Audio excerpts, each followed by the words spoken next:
Malakay chapter 3 verse 7 down to 12. Kamu sama sa inyong mga katigulangan naglapas sa akong balaod. Apan pamalit kamu kanako dawaton ko kamu. Nangutana kamu unsa may among buhaton aron makabalik kanimo. Mangutana ako, makaron ba sa usa ka tawo ang pagpikas sa Dios? Dili apan ipikasan ako ninyo sa unsang pamaagi sa mga ikapulo ug mga halad. Itungo kamungkanan kay ang tibuok nasod nanikas kanako. Dada ang tibuok nga ikapulo ngadto sa templo aron adunay pagkaon dito. Sulayi ako ug makita ninyo nga agihan ko ang mga bintana sa langit ug ibubo ko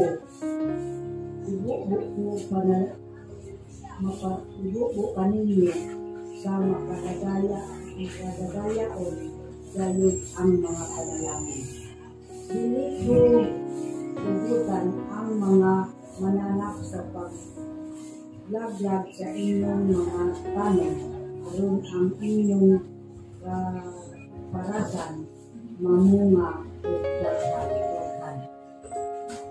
This verse, kunya ang kawatan sa tanang kanasiran ng inyong nga walahan kamu tungod kay ang inyong luta mahimo man nga makayong na kailan. Okay. Now, number 11, so, siyempre na ito din mabatian, nag-discuss na ito. Naman, pinaka-important na part sa ito ang kinabuhi, ang gitawag na ito na types. Unsa ba ang matapang nini na mo-include sa atong pagtuo? Na kung ato gini sang explore, kabalo kita types is 10%. Amen? Tayo mo hang sa gato. Kani sa Israel, sa ilahang umak, sa ilahang farm. So kung nakaharvest sila isang gatos ka sakong nga mais, ang 10 sak dalon nila sa templo. Okay? Temple. Para kinsa man ang nasa templo, narito ang pare. Then, narito ang mga Levites, ang mga nag-aalalay. So, gikan sa farm na hinarbisan sa mga Hudiyo, dalon nila sa templo para na ay magamit ang pari o ang Levites, ang mga sacerdote, para makapadayon sila sa pag-serve sa temple. So, kini sa gitawag kini nila is tax in the land. And the land. Nasa panahon ni Joseph, sa dihang na ay 7 years na famine and 7 years na harvest. Sa first 7 years na harvest, so yahay kay mga tao, pag 7 years na tigutom, wala sila makaon. So kini mo ni Joseph, naghatag kay nagtigo naman sa pagkadagang kayo sa 7 years na sa abundant na harvest. Then after that, tungod kay wala na makawan mga Egyptian, nag-adto sila kay Pharaoh, may Pharaoh mo kay Joseph. So gitagaan ni Joseph sila og gitawag na ito na itanom o pagkaon nila, pero muhapag nilang tax 5% sa ilang harvest. So, dahil man ito Egyptian, no? At ito sa Israel.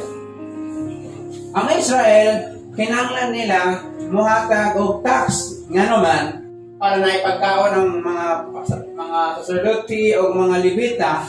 Then naasay saad, kung tanaw nato ang saad rin, badungon sa Ginoo ang mga manunukod tungod kung alam ka ninyo o dili niya, verse 11, o dili niya, o siya dili mulaglag sa mga bunga sa inyong yuta o ang inyong hayop taktak sa iyang bunga sa panahon diha sa unahan paingon sa Ginoo sa mga panon. So duwa ang ilang ginakuan sa farm o sa ilahang mga kahayupan, sa kahayupan na ilang agriculture, kinahanglan nila mohatag og pinaka the best. Okay? Dili basta-basta lang ang ihatag nila kung unsa ang ilang gusto. Among sa ilahang inharvest katong pinaka the best yun. Ang ilang ihatag na naman pag hindi sila mohatag kay ang Israel bukid na sa tanga to inana na niya Jerusalem. So lisod tayo ang ilang water irrigation. So lisod na sa ubos. Ang ilang ginalauman lang unsa man ulan, rain. Ginawalat nila ang una o ikaduwa lang. Una nga ulan na padala ang Ginoo, makatanom sila. Ikaduwa para mamunga ang ilahang mga mais. And the moment na dili sila mohatag og tithes, walay ulan. The rain is represent blessing.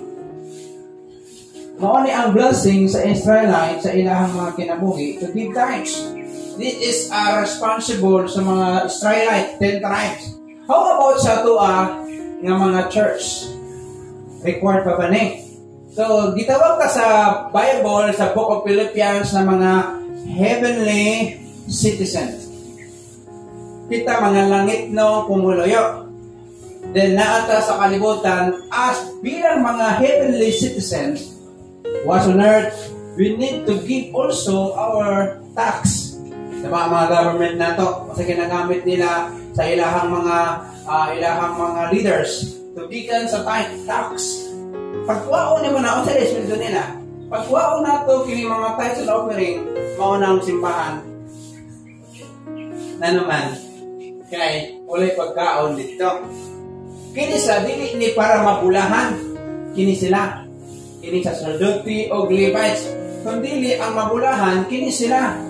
Na naman, once nila sila mahatag, walay ulan. Usa ka man lang pagtanong, kahit kayo ang yuta. Kaya ang ulan, ginahatag sa Ginoo if they obey God to give their tithes, gikan sa ilang farm, sa ilang kakayupan, o sa ilang kaumahan.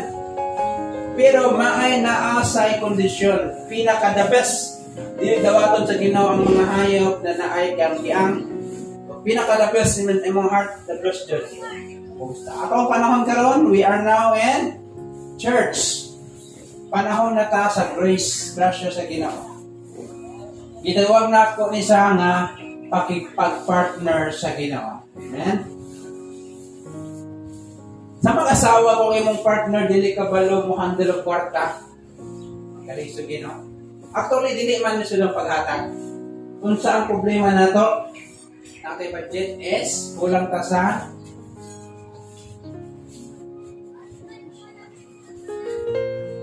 management. Hindi na tumaman itong income. Na nang ma-share ta, ibisin dili pa kinanglan paliton. Hindi ma-expire ta. So, na naman makatabang man ang paghatag o tithes para mo-increase ang atong mga pagtuo tungod kay ang God of Israel as send niya ang rain sa mga Israelite, they also sent rain of blessing sa atong mga kinabuhi. Sinsa nakaagihan Pag dili ka mohatag, walay ulan. Sulay kung mangumaka, walay ulan. Ang imuha, yamog lang, yes, magtubo na. Pero, yeso. Di makabunga. So, kumusta nga itong nakabunga ka? Sana, oy, sige, tuan si Pastor sa giving tithes. Dili ni mabulahan ang gitagaan, ang mabulahan ang naghatag. Una yun sa Bible in the book of Acts 20 verse 35, more blessed to give than to receive. But wala man nagnaingon na kinahanglan ni mo ihatag, pisan pa nagmubot ka. Kaya ang New Testament nagamatter dili sa kadako o gagamay sa imong ihatag, kundi sa imuhang heart. Amen? Kapalo ang Ginoo, kung unsa nga sa panginabuhi. Pero dapat masabtan nato, makatabang naman mo, mahimo kang dependent sa Ginoo. Ang Second Chronicles 16:11, depend on the Lord for help, for strength, and He will help you. Mahimo kang dependent. Ang imong pagtuo, mauna sa ang mag-function sa imo nga na i-bless ka sa Ginoo kay naghatag ka. Dapat na ang imong kasing-kasing. Amen? Ibisan pag ihatag nimo nag isa ka milyon niya, pero wala imong kasing-kasing, ang bilis imong gihatag nagatumbas sa bilis sa kabugaton sa imong kasing-kasing. Amen? Developing our faith in God's ability to provide. So ang paghatag sa tithes and offering, mauni sa ang mo-develop sa imong pagtuo na naay abilidad ng Dios na mo-provide sa imong mga panginahanglan. Motuo ba ka na naay abilidad ng Ginoo na pag-provide? Kung wala'y pagtuo ang mga Israel, pwede nila ang ilahang harvest sa ilang uma o sa ilahang mga kahayupan, hindi nila ihatag. Kung balikan nato ang history and the book of Nahum, ang Hagay, makita nato ang mga pari na wala sa templo. Wala na yung mga Levites na naa dito. Na naman, nanarbaho na ang mga Levites. Kaya wala na nila nagdala sa ilahang mga rights. Wala na yung naghahatag o serbisyo sa templo. Kaya nawala na. Ang mapas mo matadiri. Ingat sa mga Levite. That's why ang Israel, muna yun sa Hagay, nikaon mo, pero wag mo na busog. Nag-inom mo, pero wag mo na tagbaw. Na naman, asa naman to ang mga share sa mga Levites. So, hindi para sa to, although ginabalik-balik na to is a reminder. Para sa to, masabtan na to, na bilang mga heavenly citizens, mga langitong, mga nagapuyo sa langit, nagibutang din sa as ambassador of Christ, we need to be partnership by giving faithfully our tithes. Sa panahon na wala-wala ka, sa panahon na short mong financial, dira masukod. Kung naabat ay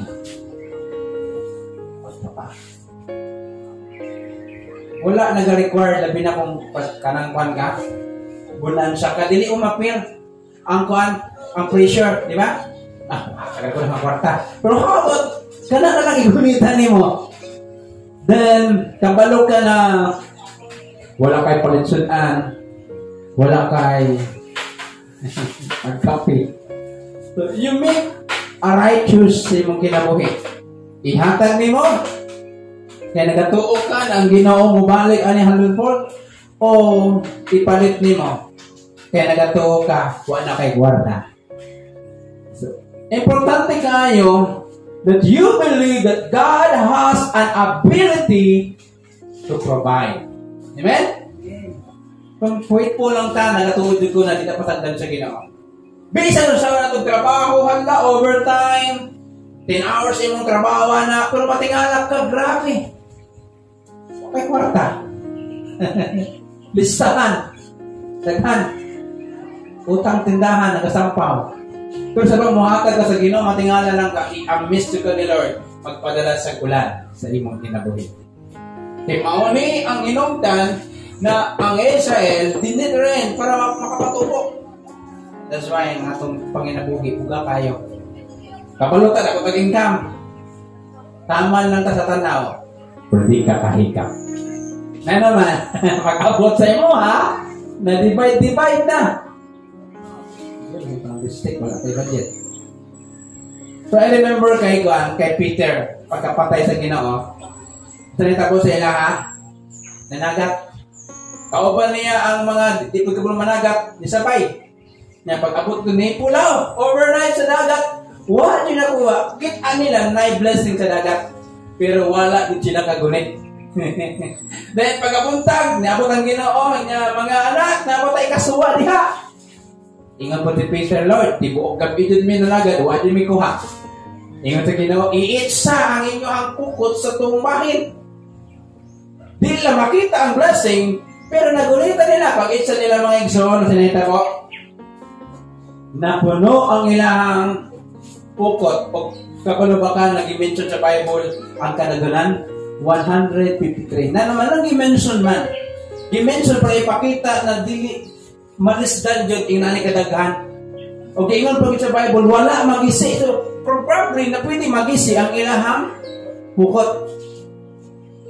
O pwede na makakuha sa daghang pudilis, nakaabot sobrang gatos. Daghan kayo na. Dagko pag ginakit, tilapia man ang ilang isda dito. Okay, no? Tilapia sa dagat. So, dagko kayo na siya. So, unsa makita natin ng lesson sa dihang gabi pa rin kamot nila without God. Walay kuha. Tadi ang mingon ng Ginoo itaktak. Question ka no. No, nabo mo ni diri. Kung asa bagikan, tungod wala imposible. Basta mo ubik ka sa Ginoo. Sa dagat, nakita nila na yung blessing, pero wala ka gunit. Sa babaw na tubig, wala na nakita ang blessing, pero nagunitan nila. Na naman tungod kay naak sila obedience. Very ka-importante niya mga igsoon. Na naman, para sa muhatag ka sa Ginoo, ang imong pagtuo, musantig yun siya. O di ka muhatag, ang iyong pagtuo na sa mga income. Allah, budget ka. Pila man na, 5, ang mahala po. Ay, may mga ba? Ang mahala, 20 pesos, 25 ang sir, mahala, oy. Pero kung nakipagtuo sa Ginoo, pila man na, budget, para ito ka. Ingon na ang maging ato ang kanang response panahon sa financial. As we give money to God's work above what we think we can afford, God continue to abundantly provide our need. Sa dihang muhatag ta sa ato ang mga hinaguan sa puluhaton sa Dios, labaw pa sa atong kaya na maabot o ma-afford, ang Dios padayon na mudagaya sa pag-provide sa ato ang mga panginanglan. We then have to give more. Tama na yung son. Wala nagagad kung daghan o gamay ta sa simbahan. So, titili ka mo sa siya, manggana yung pastor, may trabaho mo na, may nagatag. Iyaha man na. Tapos siya po na mo niya na, tanawa ang kinabuhi sa mga wala pinaghahatag sa Ginoo. Bisan may trabaho, kulang. Amen? Matuto sa katapusan, ito nasabtan na to, how to increase our faith is ang paghatag niya sa Ginoo. Kaya importante po ni kayo. 2 Timothy in chapter 2, last verse. 2 Timothy in chapter 2, verse 20 to 21.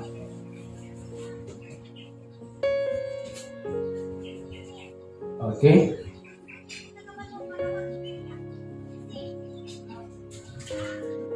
Sikat Timothy.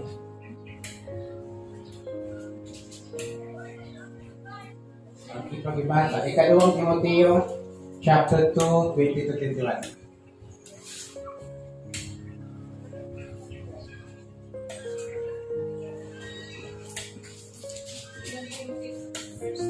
Yes.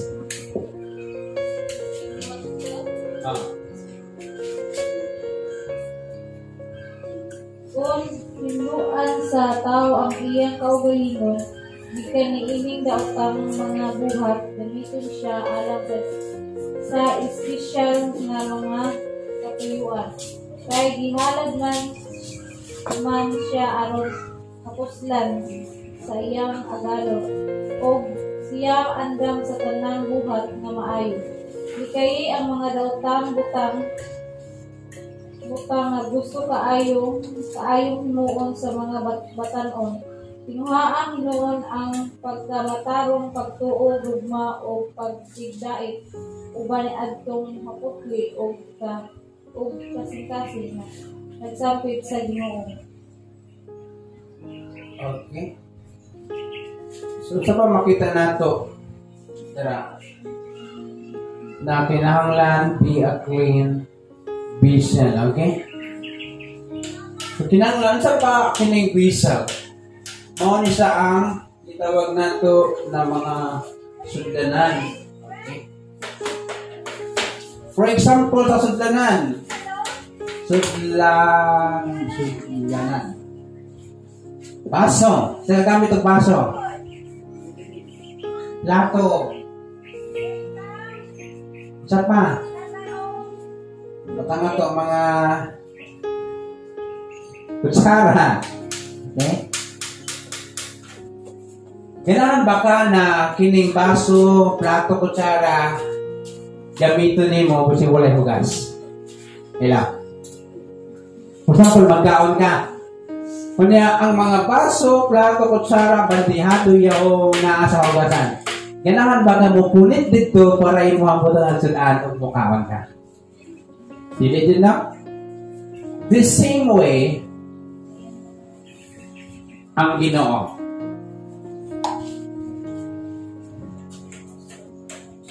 Unsa ba ang makapahugaw sa atua? Kana bang wali ligo? Kana bang wali panutbras? O, pakikuha sa electric fan. Na akong nanay. Unsa ba ang makapahugaw sa atua? Dili ta magamit sa Ginoo kung naa kay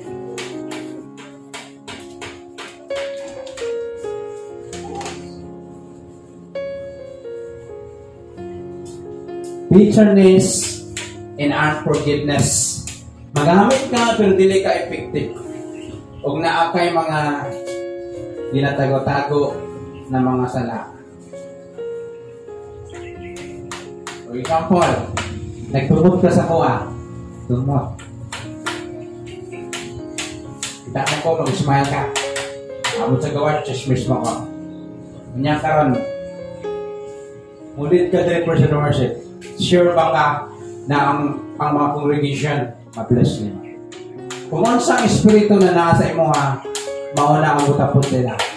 Matingala ka ang nagkakanta ko dire, kakusmot na naman ang espiritu ni mo na sila. Maluya ka ang imong pagtuo, minsan di mo effective. So siya ang imong kagalingan, naman di ka mag-effective yan sa Ginoo. So, ingon sa Bible in chapter 2, in the book of 2 Timothy, apan diya sa usa ka dakong balay, dili lamang nga adunay mga sundanan, mga hinimo sa bulawan o sa plata.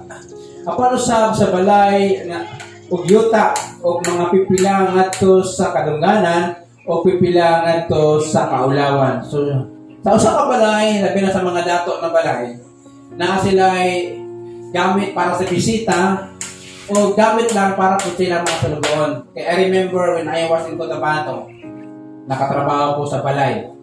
Pagkano ba mo na ako ang baso, plato, kutsara, dili pwede ma-appeal sa ilahang mga gamit.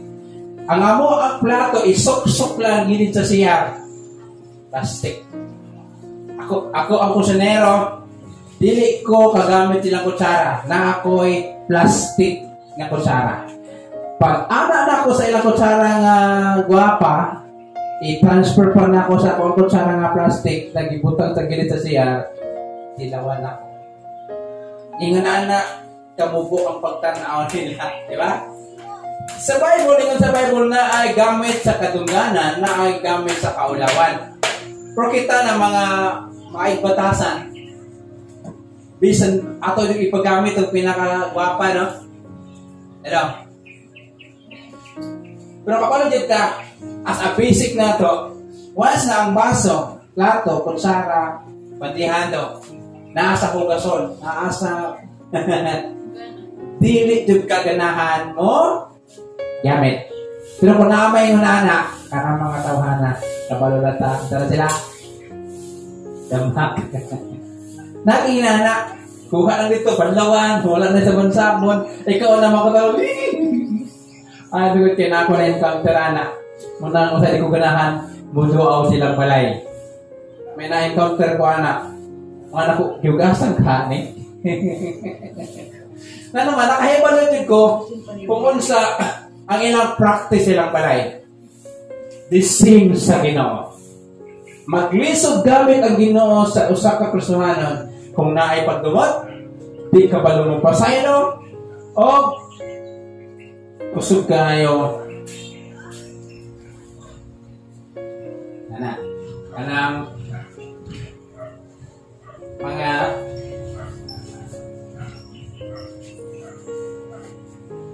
bad words. o mamalikas. Ingon sa Mark in chapter 7 verse 15, dili ang ginasulod sa tao ang makapahugaw sa iya. Ang makapahugaw sa tao maunang mugawas sa iyang baba. Hello. Kung gusto ka magamit sa Ginoo, kung ginagamit ka sa Ginoo, increase din ang pagtuo. That's why paggamit sa Ginoo. Nakapamamagi na kanang mga butang na wala ginabot sa uban, buhata. Kaya sa bangko, sa paggamit ka. Abot ka, simbahan ka no, bisa mag-aral dito sa bangko. Wala yun ba?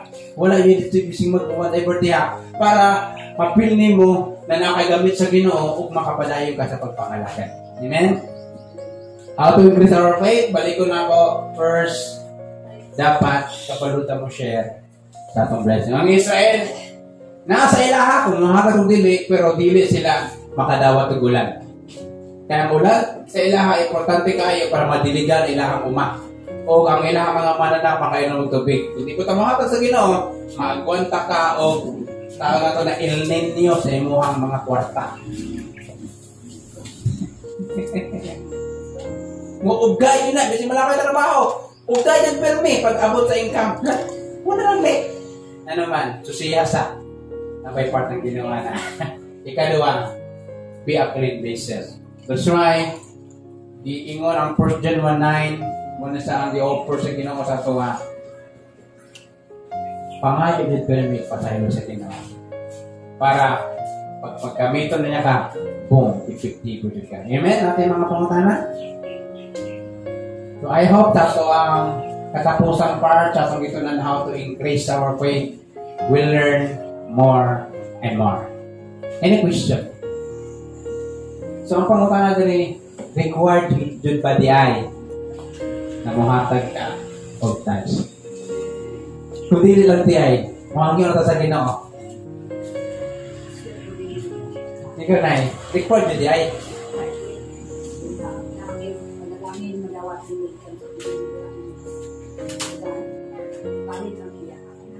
Amen? Thank you. Ikaw sa Christ, required dun di ay muhatag of times. Nagkalisyo na ganita. Okay? Ikaw na, kinahanglan yun ay makatagod tayo sa Ginoo na kalisod man ta? Okay. Makatagod ako wala, no? Na-remember kay Moises, nangutan ng Ginoo, what is in your hand? Ngayon si Moises, tungkod. So, sa tungkod, gigamit sa Ginoo, mayroong milagro. Sa basi mong kamot. Di pwede, ato katindahan, pwede ko pakulang ako sa kalibot. Sa pwede mo na, ihatag na ako dito. Sa bang nasa imo ha. Pero nagamatter sa imo ha. Sa New Testament, di porket na magkusumod ka, mahatag ka. Sa Old Testament, sa New Testament, ang heart mo. Nagadepende sa kabukas mo paghatag. Wala na sa akong daghang gamay. Pero kinanglan, muhatag kayo so na-challenge sa ka. Gamitin yung pagtuo. Tanang murag, buyan si mo ba? With prayer, Lord, kapalagid ka, nakalisod ko, pero I obey your word. I give this. Matingala lang ka. Mawala si mo muna na imabot ng panalangin sa mo. Pero ka nang, grabe, hanto ka maupdan, walay ulan. Makita mo. Huwag ka. Ako nag-observe ko, anak. Kasi akong partner, nagkuntala sa kuha. May trabaho man daw siya. Niya, 8,000 niyang iyahang 5,000 niyang kinsinas.